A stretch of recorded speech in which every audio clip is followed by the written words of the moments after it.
The coins clinked to a stop. Matthew's hand froze mid-reach as a shadow fell across his tax booth, a shadow that would change everything. He looked up, and there he was, Jesus of Nazareth, eyes full of something Matthew had never seen directed at him. Not contempt, not disgust, but invitation. To understand the shock of this moment, you have to know who Matthew was. A Jewish tax collector for the Roman Empire. To his own people, he was a traitor and a thief, worse than a Gentile. He was barred from the synagogue, lumped with murderers and robbers. His very name, Levi, meant joined, but he was joined only to his own shame. Matthew had chosen this life, or maybe it had chosen him. The money was good, but the cost was his soul. Every day, he sat at that booth, collecting tolls on the trade route, skimming extra for himself. He was rich in silver, but bankrupt in love. And then, into that darkness, walked the light of the world. Jesus didn't pause to condemn. He didn't preach a sermon or demand repentance. He simply said 2 words, "Follow me." That was it. No theological debate, no list of conditions. Just a command wrapped in an invitation. And in that instant, the tax collector understood. This was the moment he'd been waiting for his whole life, even if he hadn't known it. Matthew didn't hesitate. He didn't say, "Let me finish my shift," or "What about my retirement?"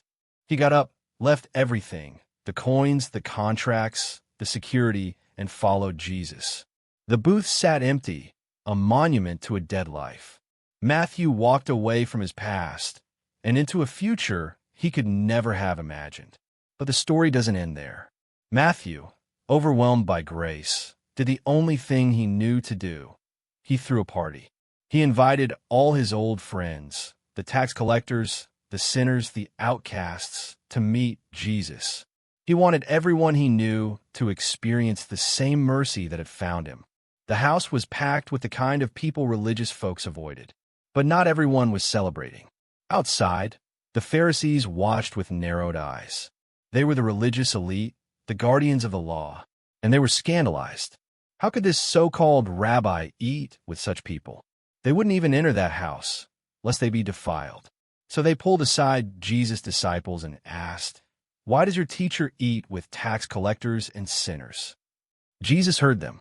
He always hears. And he turned to those self-righteous men and said, "It is not the healthy who need a doctor, but the sick."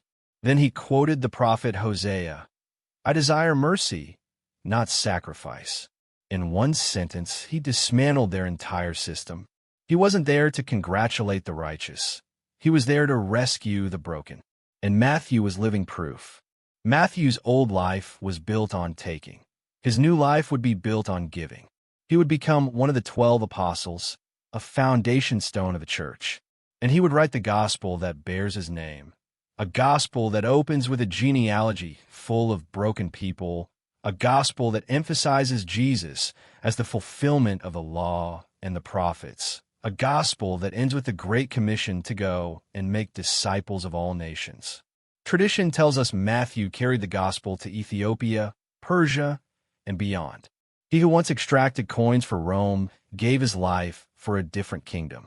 He faced persecution, hardship, and according to some accounts, martyrdom. But he never turned back. The man who left everything in a tax booth had found a treasure no moth or rust could destroy. What about you? What's your tax booth?